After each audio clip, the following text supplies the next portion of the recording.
Oh, there we go. There we go. Thank you. Thank you. Good evening. Good evening. And welcome to the first Center for Ethical Organizations Principled Leadership Spotlight event. That is a lot to say. My name is Nicole Zwig-Daly. I'm a senior consultant with the center and your MC for the evening. It's wonderful to see so many of you here tonight. We are grateful for your attendance. At the end of the event, we hope you leave here energized about the center's work to develop ethical organizational cultures that support and promote meaningful work, organizational citizenship, and principled leadership. But before we begin, I would like to invite Father Larry Snyder, I don't know where Father Larry is, up. He's the University of St. Thomas Vice President for Mission. Please come up to help center us for the evening. Father Larry? Thank you.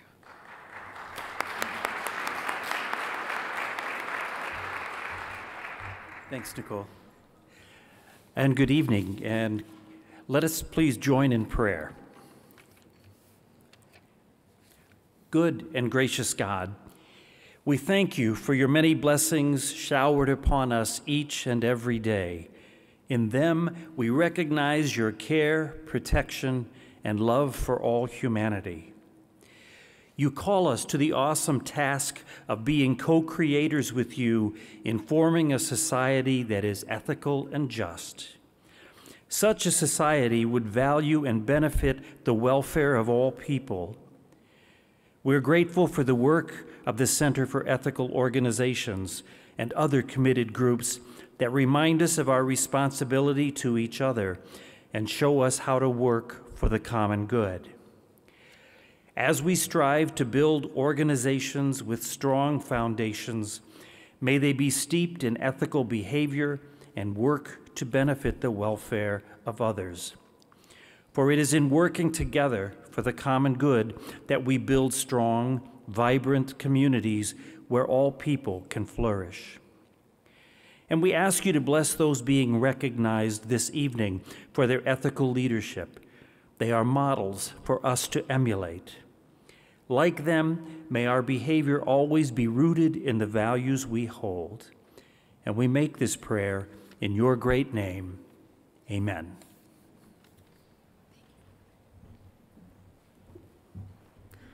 Thank you, Father.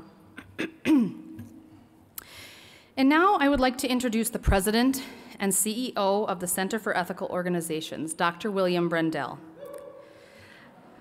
Dr. Brendel received his master's degree in social organizational psychology and a doctorate in adult learning and leadership from Columbia University. He has close to 20 years of experience as an organization development consultant, researcher, and author.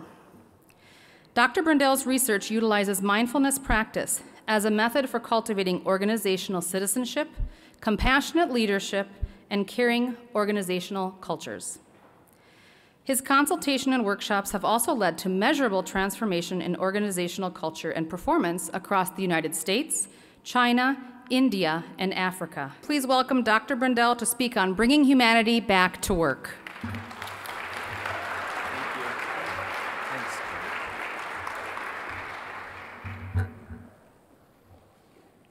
How many of you remember that movie or have seen that movie? Wow, all right. So in that scene, Michael Douglas artfully demonstrates the ethos of corporate America at that time, and you might say that that ethos still exists today, even though it might be more insidious. But it turns out that getting people to do the right thing requires much more than education, information, or rewards. For Gordon and others like him, it takes something jarring, disorienting, something that turns life upside down. But ethical issues in organizations aren't always as big as the video. In fact, they sometimes start off very small and sort of in a hidden realm of the mind. And we're going to talk about that tonight. The qualities that make us most human are both the reason that people act badly, but also the key to lifting each other up and supporting the common good. So they're both sides of the same coin, so to speak. So this is a lot more complex than you might expect it to be. I'd like to talk a little bit this evening about our frailties, our promise, and what it really takes to transform the ethics of an organization.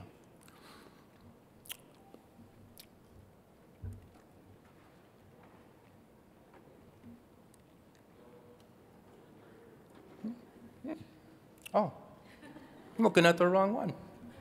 Thank you. All right, so for decades, organizations have tried to reduce risk through the old behavioral science model, right?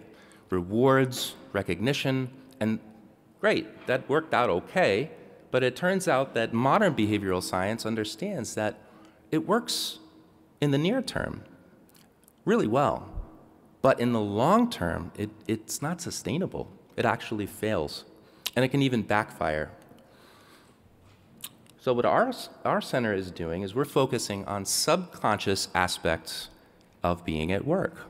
This is the assumptions that underlie everything that we do during the day, although they're sort of outside of our conscious awareness. So our center is integrating modern behavioral science in our efforts to develop employees to act with greater care, duty, and compassion. That means that we got to change what we can't see, that bigger part of the iceberg that's below the surface, but also the greatest mass in an organization that controls the organization's momentum. We can't simply educate or inform people about new habits of mind. We must seek to transform them. So as a nonprofit in affiliation with the Opus College of Business, our center's vision is to bring humanity back to work. And that's a really lofty goal, as you can imagine. But first we had to put our stake in the ground and actually define what humanity is. And there are 3 ways that we do this. The first is through principled leadership. And this is not any ordinary definition of leadership. We define at the center principled leadership as the ability to rise above ego in the moment it matters most, right? It's the moment when you're faced with an ethical dilemma in order to advance the welfare of people around you. Easier said than done, right? The second pillar is organizational citizenship. And what we mean by this is the ability to do the right thing just because, without being formally rewarded or recognized. Also easier said than done. And last but not least, meaningful work. And what we mean by that is deepening somebody's raison d'etre, their reason for being, right? That's pretty lofty. With the vision of the organization, so that they have a clear line of sight between what they do on a daily basis and what the vision of the organization is, so that working for a company is more like working for a cause. By transforming these 3 pillars, an organization can, as Ben Franklin put it, both live well and work well. Here's what our senior fellows at the center have to say about these 3 pillars.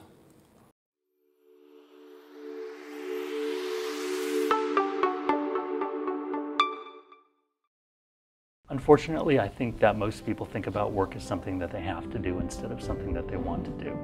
And oftentimes, especially in profit-generating environments, people think about maximizing the return on investment for minimal investment.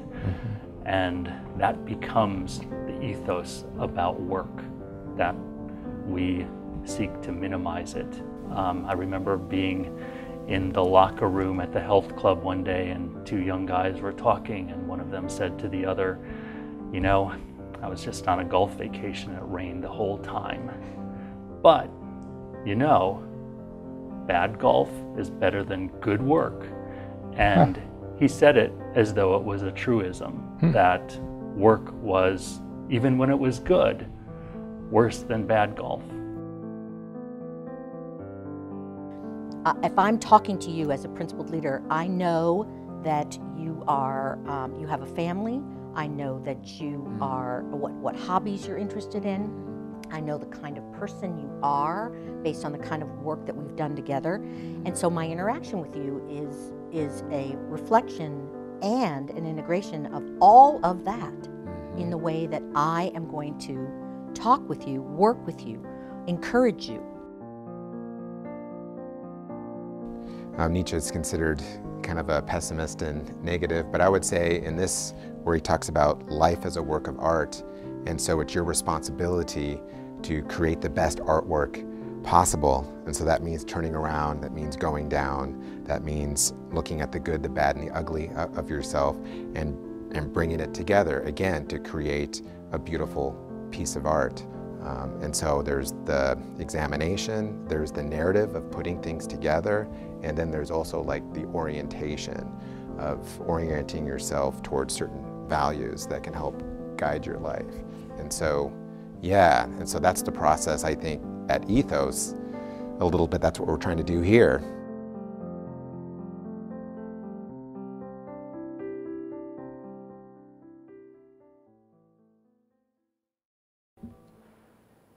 Nice, right?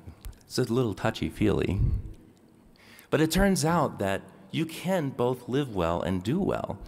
On your tabletops, you'll see that there are cards that demonstrate the correlation between being at a good place to work, right, where people act and feel like they actually own the place that they work at, and prosperity for the organization. But we have to do a lot of work to transform habits of mind. And it turns out that there's a formula for transformative learning. Transformative learning follows a formula which the center has integrated into all of its learning opportunities, services, and products. It requires that a person is faced with a real life or real to life disorienting dilemma, one that shakes the foundation of their assumptions and creates pause for deep introspection. It requires guiding individuals through a process of critical reflection upon the validity of their taken for granted assumptions, including their ability to guide ethical decisions. It actually requires a dialogue to gather divergent perspectives from the people around you, because you don't know what you don't know. So in solidarity, through this dialogue, you can actually transform the way that you move forward in relationship to work, in relationship with others, and your sense of duty toward the organization. So our Ethos program, you've probably heard a lot about that. It's a culture transformation program. And I think the best way to break this down is that the first thing that we do is we diagnose the organization. And we do it through the lens of these three pillars. I think the best way to describe this is sort of like holding a mirror up to the organization for its leaders. Now, I don't know when the last time was that you looked in a mirror or really took a good look at yourself, but sometimes you see things that you don't like to see. And the angle in which the mirror is held can change things an awful lot. It can create a sense of disorientation that requires some real careful thought, some real careful gut checking. And so we do this through a number of different assessments. Our organization, there are a lot of ethical organizations out there that do things that are similar to what we do, but the way that we're different is that we don't have A or N assessment. We have full range to multiple assessments. That's one of the benefits of being associated with the University of St. Thomas. And so what we do is we go in, speak with leaders, and identify what is most important to them. It might show up in an employee engagement survey, it could be a conversation, it could be an incident. And then depending on what we find, we go in laparoscopically, right? This is different than being under the knife. And we find exactly what it is, exactly the habit of mind that's causing so much distress. So here's one example of a survey on moral engagement that has been studied and linked to organizational success. We might find that through all of these different habits of mind, the one that stands out across all employees, shared amongst employees, is displacement of responsibility. And that's the "it's not my job" syndrome. You know anything about that? We call it the work to rule culture, where things don't fall in anyone's job description. That's where ethical dilemmas become poisonous, because people say, that's not my job. That can be an aspect of culture that we diagnose. And then what we have to do is intervene and use that same transformative learning model. So we have a lot of different ways to do this. We have virtual reality, which I'll talk about in a second. We have our Ethos Culture Transformation Program. We have a lot of surprising assessments that you'll be able to actually try out tonight. Popular Press, and we have an innovation board. So we'll go over all of those. But the best part of this is that being an organizational behavioral specialist, I have the knowledge, right, and we have the knowledge at the center to correlate changes in these habits of mind with changes in key performance indicators for organizations. And there are a number of them out there. Organizations tend to have their own KPIs, or key performance indicators. It could be, for a school, it could be graduation rate, right? It could be time to market. It could be customer loyalty. What we do at the center is we have something called the Ethos Scorecard. And that actually looks at specific attributes of organizational life that can detract from the organization's prosperity. And we can do a direct correlation following an intervention. We also have Virtue Case. This is one of my favorite things. Virtue Case is a virtual reality learning tool in the style of choose your own adventure books. Has anybody read a choose your own adventure book? All right, you know, if you haven't, they were my favorite. All right, you open the book, at page 1 it says, do you want to be a wizard or a knight? Right? Turn to page 2 if you want to be a knight. Turn to page 2, you're dead. Go back to page 1, you're gonna go back to page 1. Virtue Case is not that bad, but Virtue Case is built upon real case studies in real ethical dilemmas, so that you are dropped in to a 360-degree video of a case study of an ethical dilemma, and you are forced to make decisions. You should try it out, it's pretty cool. You have 4 different options, and those options for your behavior in that moment, the decisions you can make, are based on the 4 avenues approach to ethical decision-making by a professor emeritus here, Ken Goodpasture, who I believe is here.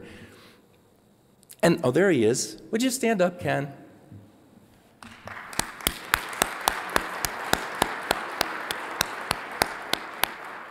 And what you essentially do is you go through a decision-making tree.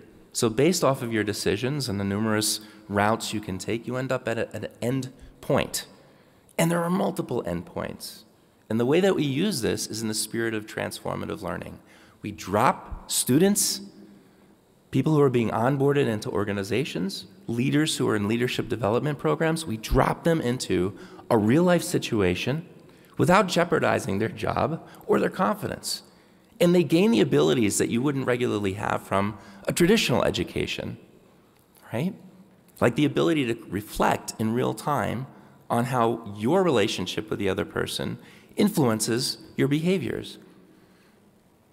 You know this guy? All right. So one of the other things that the center is doing is we're writing really cutting-edge, hard-hitting articles about what's going on in the world today. We were featured in Variety magazine, and I was interviewed about, and I was actually asked the question, do you think that this is going to change the culture in Hollywood? And my answer was no. What I know, right, you're shaking your heads, no. What I know about organizational culture is that it is strong, it is stubborn, it is super stubborn. It would take something really big to shake the foundation of Hollywood. And what did we get? We got a groundswell called the Me Too movement. So I wrote about that there. And also, we have a weekly article that comes out in the Star Tribune where we address all of those 3 pillars. So keep your eyes out for that.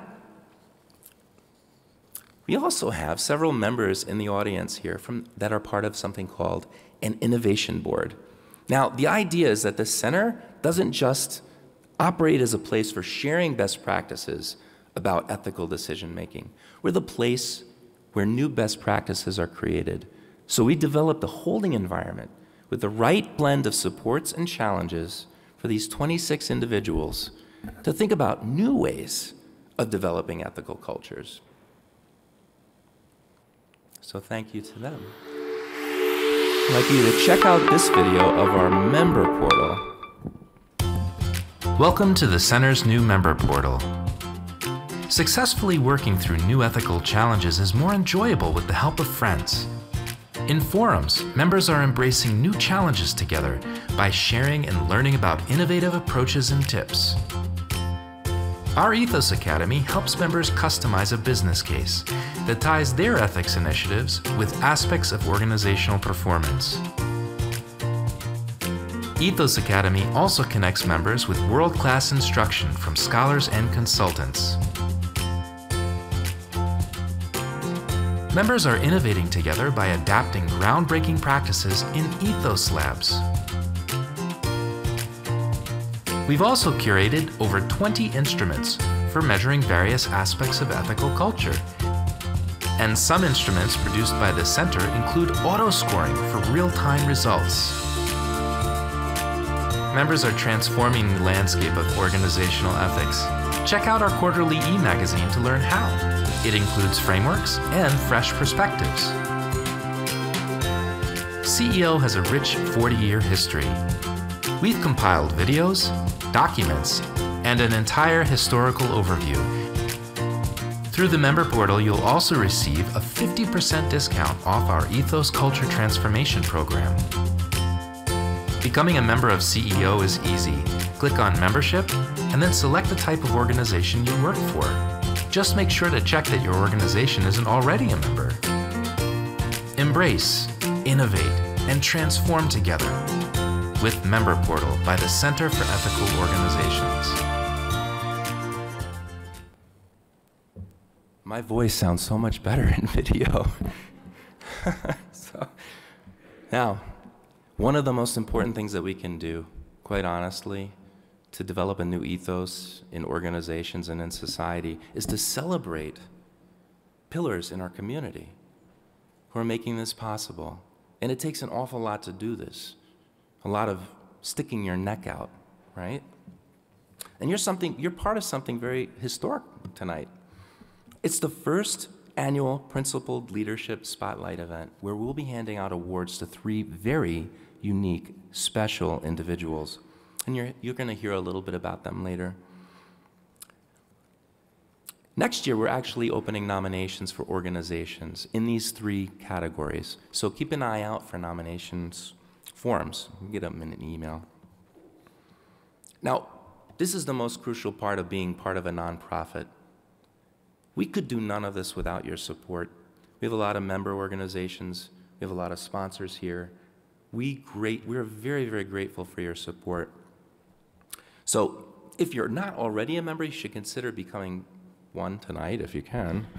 If not, consider our Ethos Culture Transformation Program, or check out our virtual reality. You may want to support that strategic initiative. Please let us know. Please let us know tonight. Because greed, for lack of a better word, is not good. Greed is wrong. Greed doesn't work. Greed in all of its forms, ego, specialness, material goods, has marked the downward surges of mankind. And greed, mark my words, is a danger to your organization and to our society as a whole. With your help, we can do better. Thank you.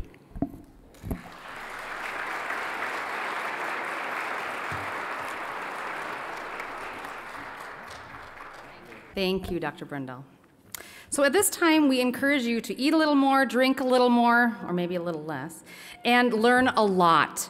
From now until approximately 7 p.m., so you have 30 minutes, please take some time to visit each of the center's exhibits if you haven't already done so, or if you'd like to try something again. Over by the grand staircase, we have our pillar tables, Principled Leadership, Organizational Citizenship, Meaningful Work. Feel free to go and take some of our organizational assessments to find out how principled of a leader you are. You'll find out right there tonight. Next to them is our ethos table with some of our participants of our ethos culture training. They'll be able to speak to you and answer any questions you may have. And then on the other side of the atrium over here, we have Virtue Case. Virtue Case, again, is our upcoming app which allows individuals to experience case studies via a virtual learning platform. The case study loaded on tonight's Virtue Case is a well-known and highly influential case of a global corporation headquartered here in Minnesota, and again was written by Dr. Kenneth Goodpasture. Finally, as mentioned earlier, maybe it wasn't mentioned, now I'm mentioning that we are streaming on Facebook Live. We will be walking around the room in hopes of catching some of you and asking you about your experience tonight, your impressions, and some of your thoughts on principled leadership. I will see you back here at 7 p.m. for the Principled Leadership Spotlight Awards ceremony. Thank you. So welcome back to the final piece of tonight's event, the Principled Leadership Awards ceremony itself. We are extremely honored to have with us 3 exceptional individuals this evening who truly exemplify what it means to be a principled leader. In other words, to put their self-interest aside for the benefit of the common good. Presenting the awards this evening are Dr. Don Elm, who is the David A. and Barbara A. Koch Distinguished Professor of Business Ethics and Leadership at the University of St. Thomas, as well as a board member of the Center for Ethical Organizations. Dr. Elm?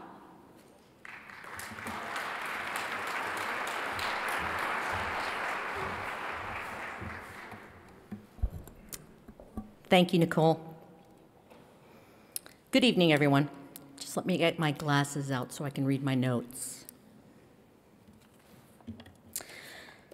I have the privilege tonight of awarding 2 of our awards to individuals that I am extremely proud to call colleagues and friends.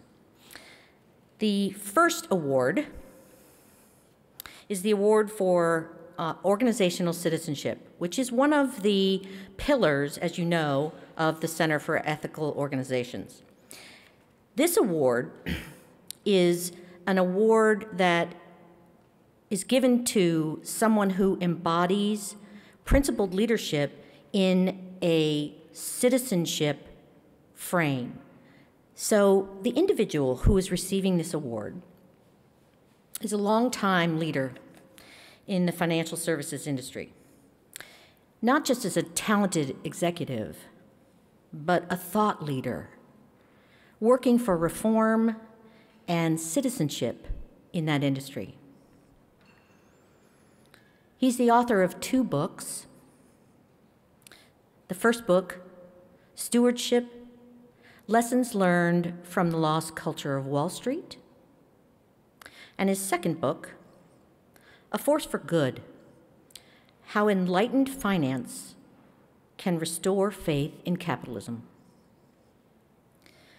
He's the retired CEO of RBC Wealth Management in the United States. He retired in 2016 and then returned to the workforce to his current position as vice chair of R.W. Baird. His books, his leadership, his willingness to help to promote more ethical business practices, not only in his industry, but in the companies that he's worked with and companies that he hasn't necessarily worked with. His commitment to principled leadership and organizational citizenship is undeniable. This is an individual who is a thoughtful individual, and he is dedicated to improving the social good for business.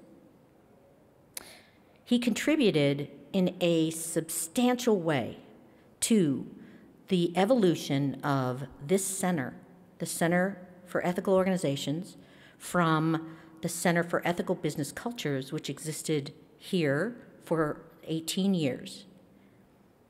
I am extremely pleased to present the inaugural Center of Ethical Organizations Citizenship Award to John G. Taft.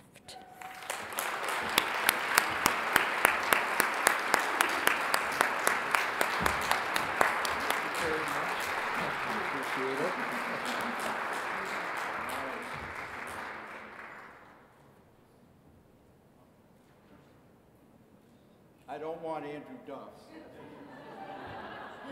Thank you. Okay.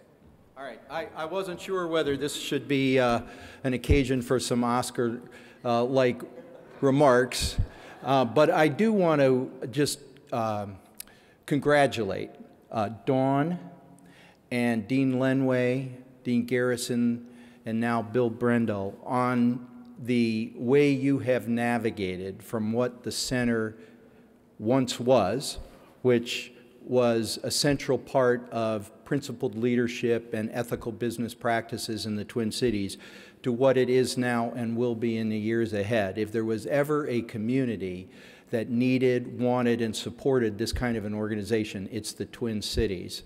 And in the world today, it really isn't an exaggeration to say that organizations who understand that their purpose in the world is to improve the long-term well-being of all their constituencies, that truly is the future, that in their hands lies the future of society. So organizations like this and organizations that support the center are doing literally the most important work they can be doing. Thank you very much.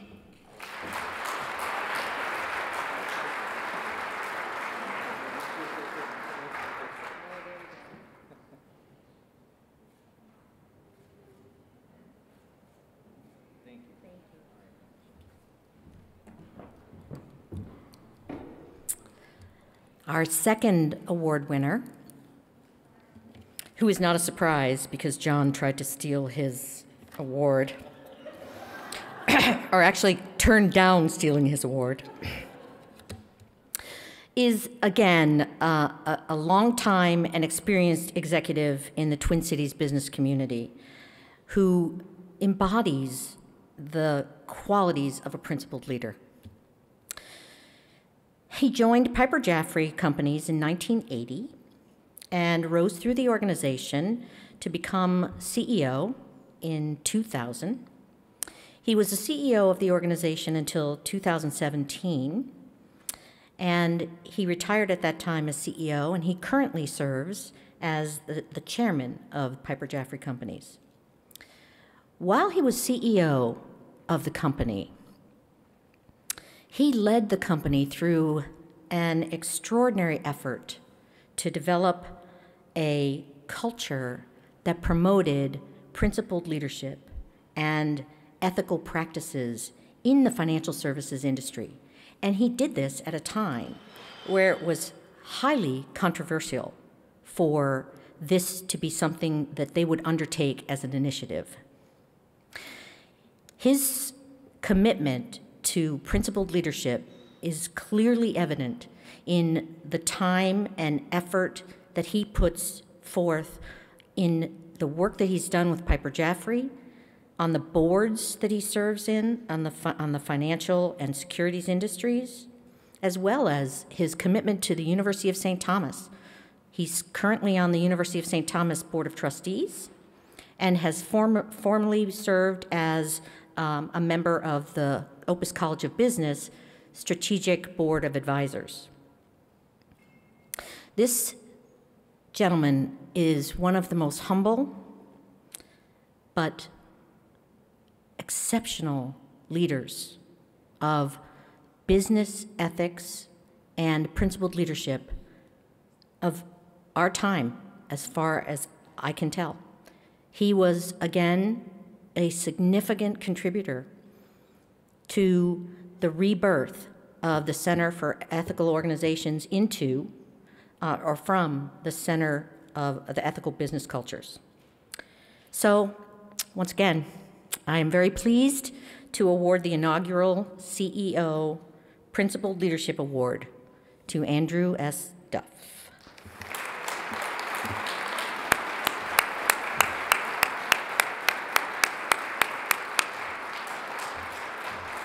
Come on over.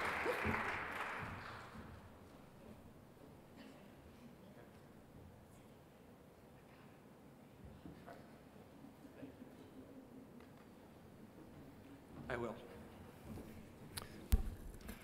Thank you, Dawn. It's really a pleasure to accept this award, and I thank the center as well. And I really do it on behalf of Piper Jaffray. we've been part of this organization, I think, from the very beginning. That was maybe 17, 18 years ago.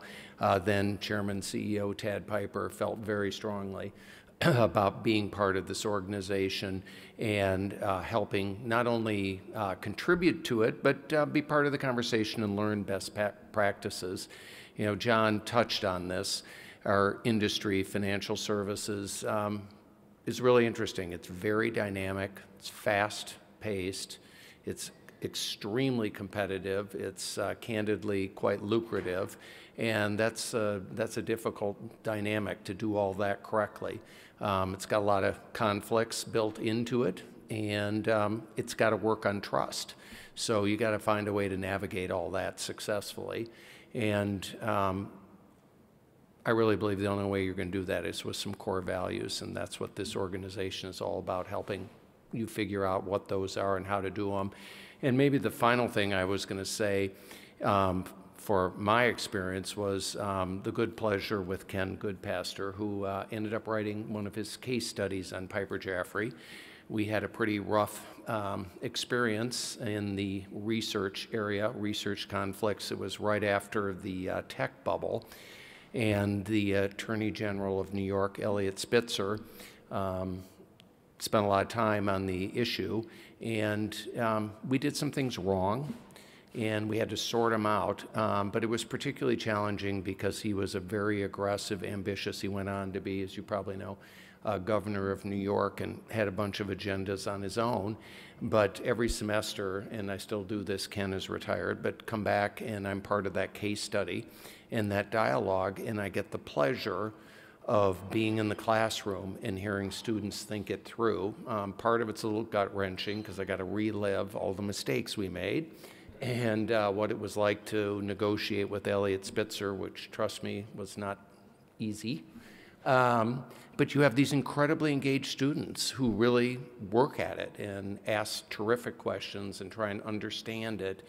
And it's not academic and black and white. It's complicated, it's gray, you've got multiple constituents, and you got to sort it out and make some good decisions, learn and go forward. And that's what this center is all about, and Opus is all about, St. Thomas. So thank you very much. Very proud to receive it. Do I have to take that with me?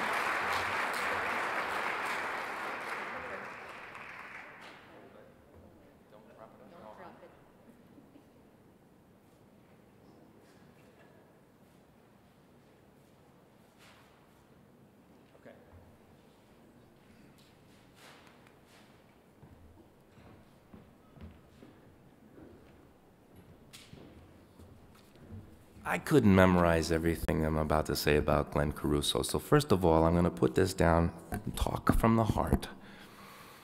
I met Glenn a few years ago. I think we got a phone call from you. And Glenn said, you know what?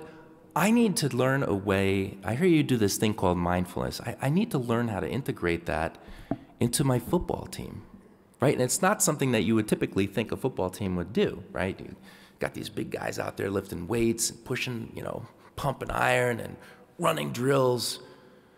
But Glenn Caruso is interested in the whole person, okay? And that is a type of embodied leadership that we're all about at this center. And so we got to working together and did some great work, and his reputation preceded him, and my wife is a wild Tommy's fan, so I've been to several games.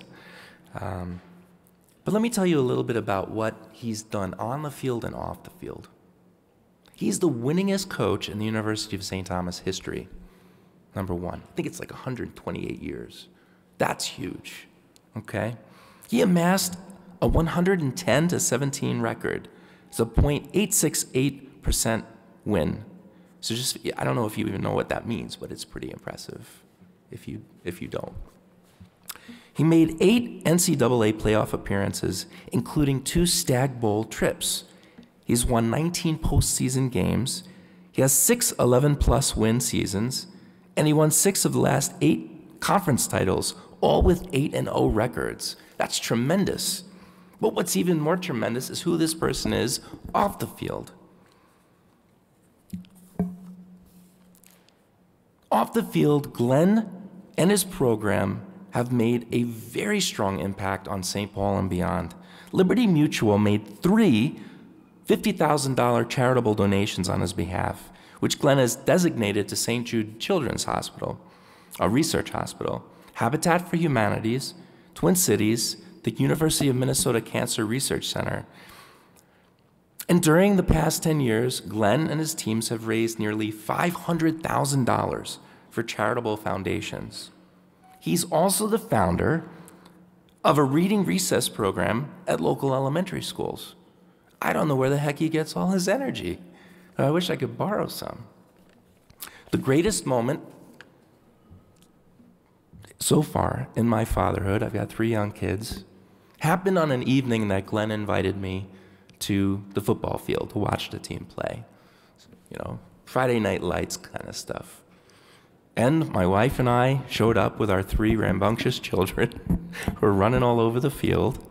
And Glenn said, "Team, let's huddle." And they all huddled around this big field. And he parted the seas, and the team opened this lane. And he called each of our kids down that lane. And he held them up.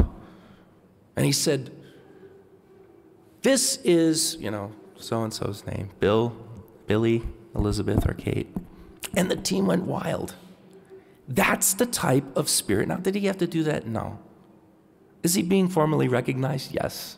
I know he doesn't like to be formally recognized, but it's happening. That's meaningful work. That's the kind of place I want to work. So it gives me really great pleasure to give this award to Glenn Caruso, the head football coach of the University of St. Thomas.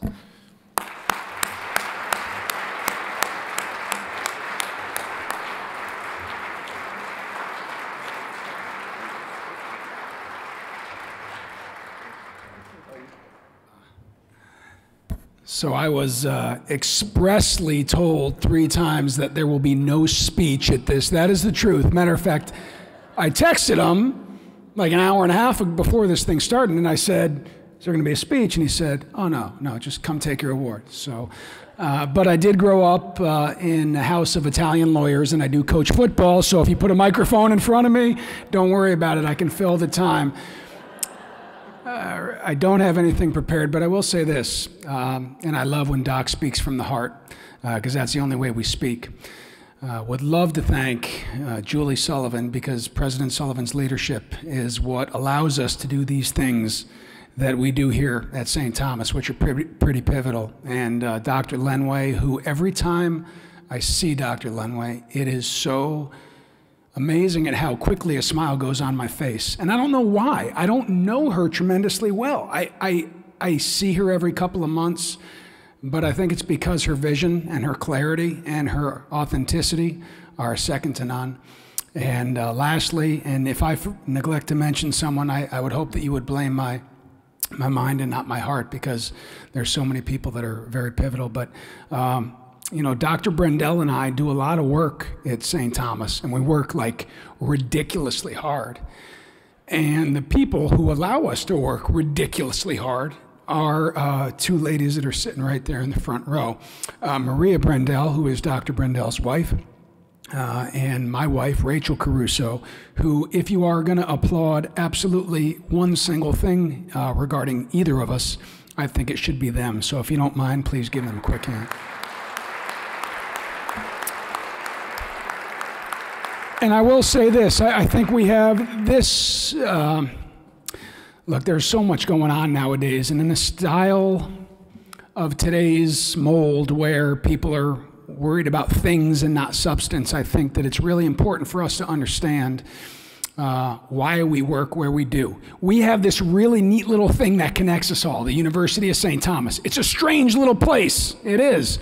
It's not a huge university with 35,000 people. It's not a small little grade 13 with 1,700 kids and 600 kids in a class. Don't mistake it for that.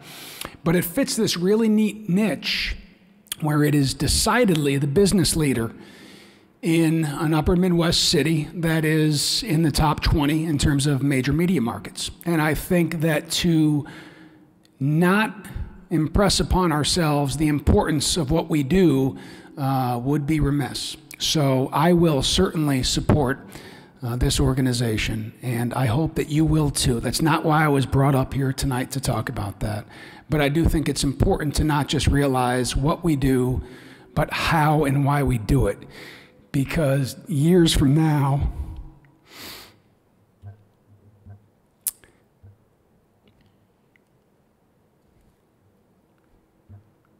I will be gone, and people will look back on the stuff that we left behind.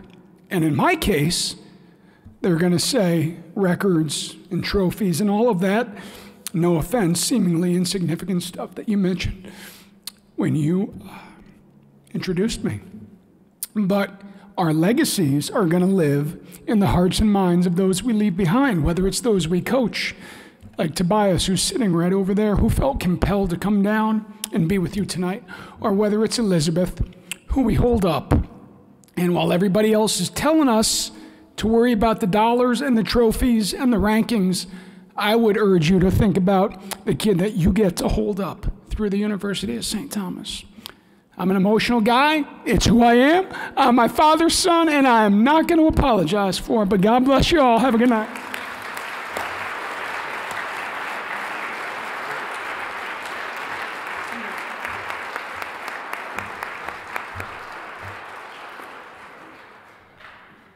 Wow, and I get to follow those. Sorry, that's incredible. Thank you so very much for being here and for your words and the work that you've done. I think we should do one more round of applause for our award winners, please. Thank you. Thank you.